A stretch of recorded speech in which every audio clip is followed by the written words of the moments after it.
Bonjour à tous, j'espère que vous allez bien. Alors aujourd'hui, avant de partager avec vous la méditation du jour, je voudrais m'excuser pour la vidéo qui a été postée la semaine passée.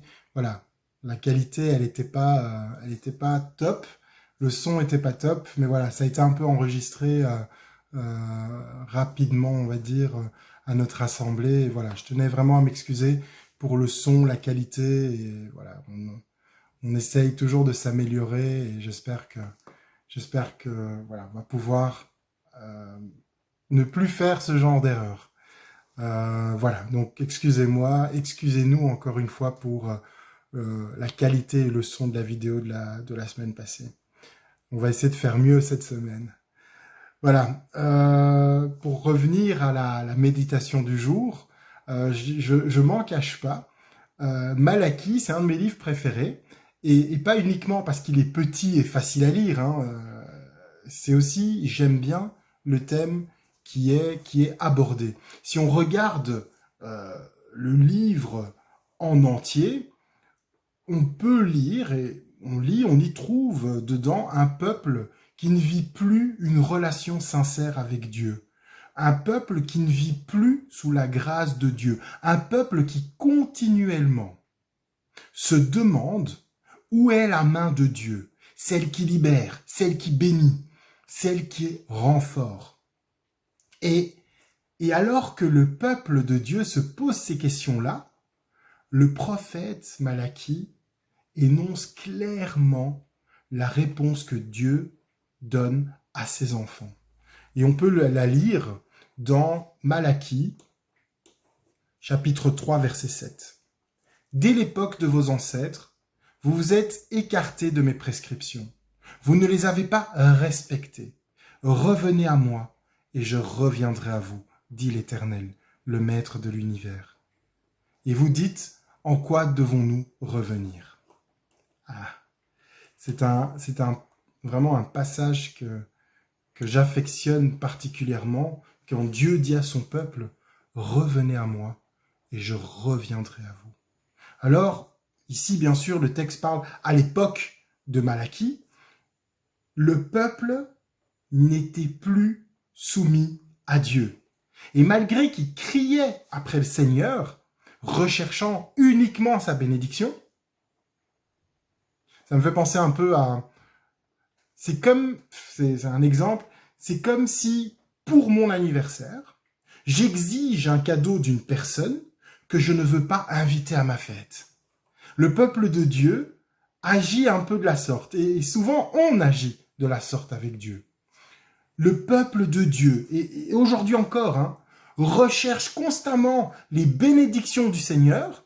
Il l'implore même pour qu'il intervienne puissamment dans les vies, qu'il fasse des miracles, qu'il montre des signes, qu'il fasse des choses incroyables, ce qu'on a parfois tendance à plus rechercher que Dieu lui-même, les signes, les miracles, les guérisons, plus que Dieu.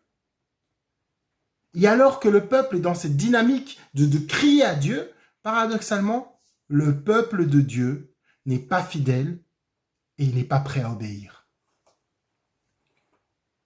Parce qu'il n'est pas prêt à payer le prix de la fidélité. Parce que la fidélité a un prix, et ce prix, on n'est souvent pas prêt à le payer. Mais on ne se rend pas compte, et ça c'est triste, que notre infidélité ou notre non-soumission à Dieu, elle a des répercussions dans notre vie. Et je sais, je viens de dire soumission, et j'aimerais qu'on soit clair sur les termes qu'on va utiliser. Être fidèle à la parole de Dieu, c'est équivalent à être soumis à la parole de Dieu. Être fidèle est une forme de soumission.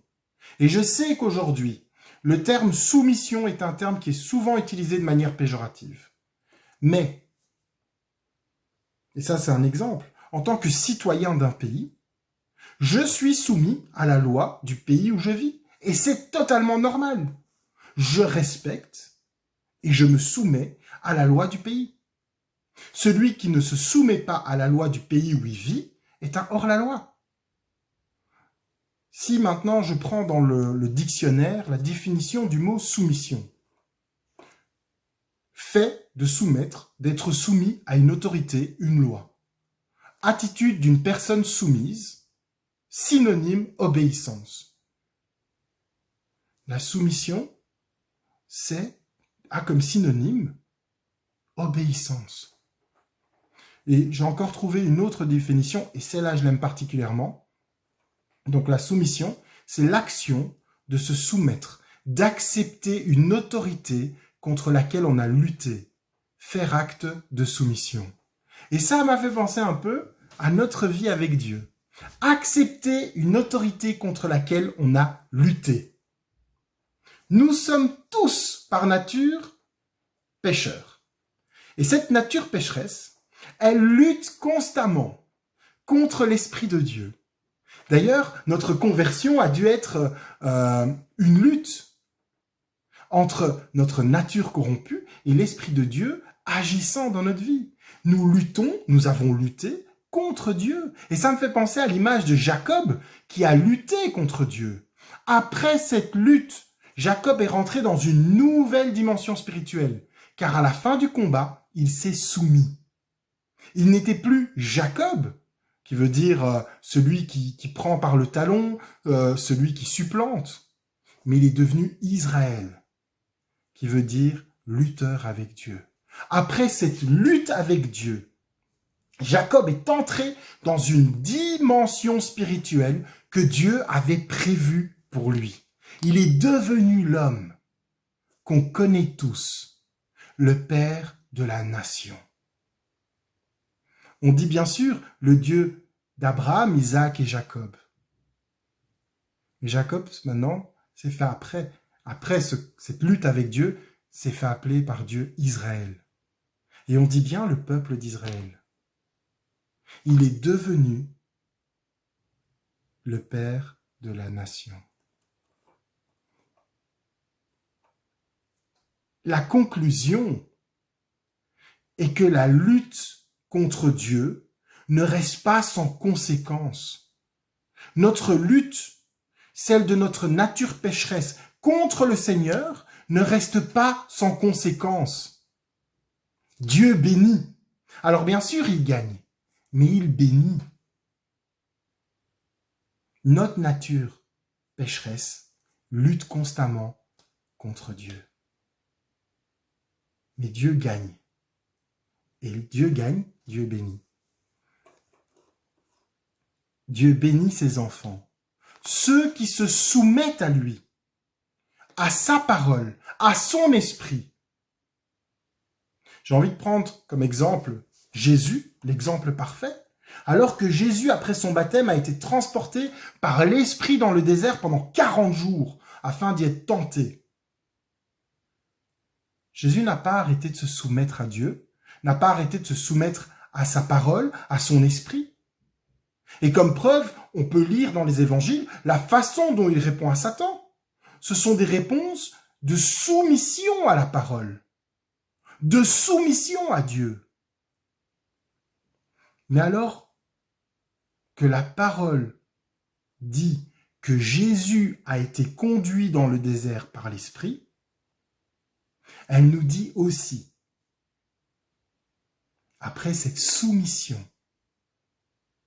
que Jésus a eue, la soumission à Dieu, la soumission à la parole, la soumission à l'Esprit, la parole de Dieu nous dit, la Bible nous dit, qu'il en est sorti après, revêtu de la puissance de l'Esprit. Pourquoi? Parce que du début à la fin, Jésus s'est soumis à Dieu. C'est là que se trouve la puissance. Soit nous sommes soumis, soit nous sommes insoumis. Il n'y a pas une troisième option. On demande la bénédiction de Dieu dans différents domaines de notre vie. Mais est-ce que dans ce domaine de ma vie, je l'ai soumis à Dieu, à sa parole, à son esprit? Est-ce que je suis en règle avec ça ou est-ce que mon esprit est troublé? Est-ce que j'ai tendance à prendre certaines parties de la Bible et en effacer certaines pour me sentir en paix dans mes actions et mes pensées? Ou est-ce que je me soumets entièrement à la parole de Dieu, de la Genèse à l'Apocalypse?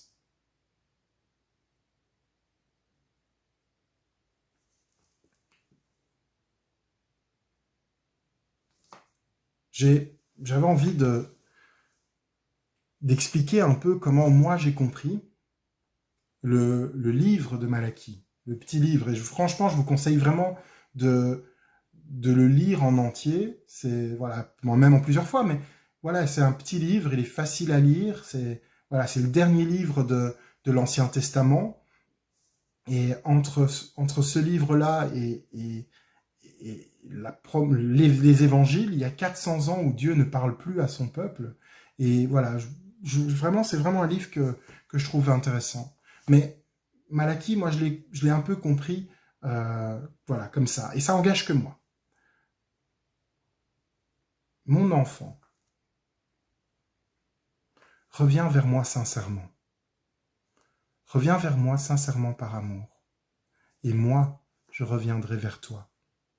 Arrête de me tromper ou de me mentir, car tu peux pas. Et je ne parle pas seulement du cœur. Je parle de toute ta vie. Rends-moi ton cœur, rends-moi ta vie, et je ferai des miracles dans ta vie que même les gens du monde te déclareront heureux. Le plus important n'est pas l'argent que tu as ou que tu donnes, mais l'amour que tu as pour moi. Donne-moi avec amour, et j'ouvrirai pour toi le ciel, afin que ta vie soit une abondante bénédiction. Et je voudrais terminer par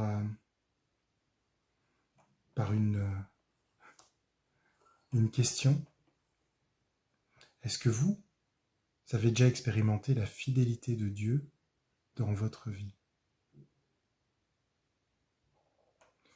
Si notre infidélité a des répercussions, qu'en est-il alors lorsque nous sommes fidèles? Notre fidélité a aussi des répercussions. Quand on arrive à un tel point de soumission dans la fidélité, dans l'obéissance et la confiance en Dieu, aucun élément extérieur ne peut nous troubler. Lorsque tout semble perdu humainement parlant, lorsque tout nous pousse à croire que la situation est désespérée, parce que nous regardons avec nos yeux et réfléchissons avec notre pensée corrompue. Parfois, on préfère analyser comme un homme et on ne laisse pas guider, on ne se laisse pas guider par l'Esprit de Dieu.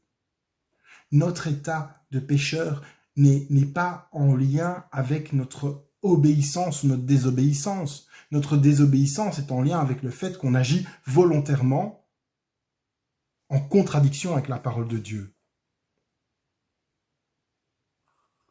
Et quoi qu'on en dise, quand on agit de la sorte, ça n'apporte en aucun cas la bénédiction de Dieu. Commettre volontairement un péché ne nous amène pas la grâce de Dieu dans notre vie. La situation qu'on voit avec nos yeux, qu'on comprend avec notre intelligence, n'est pas spécialement ce que notre Seigneur a mis en place ou préparé pour nous.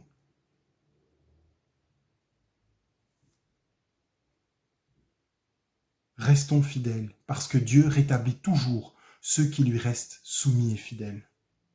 Ce n'est pas avec nos yeux que l'on doit voir, mais avec ceux de l'Esprit. Nous, en tant qu'enfants de Dieu, nous devons continuer à avancer soumis à Dieu, à sa parole, à son esprit, car c'est là que se trouve la bénédiction. Mais surtout, c'est sur ce chemin-là que nous allons avancer avec lui, avec force et puissance, dans la soumission. Et c'est dans la soumission de Dieu que nous aurons un impact dans les nations. Comme exemple, j'ai envie de citer l'apôtre Pierre. son ombre guérissait les gens. Alors on voudrait tous être aussi puissants dans l'esprit que Pierre.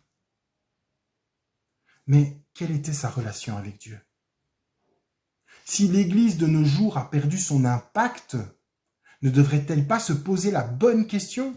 On recherche la puissance et l'impact, mais sommes-nous prêts à nous soumettre entièrement? Sommes-nous fidèles envers Dieu?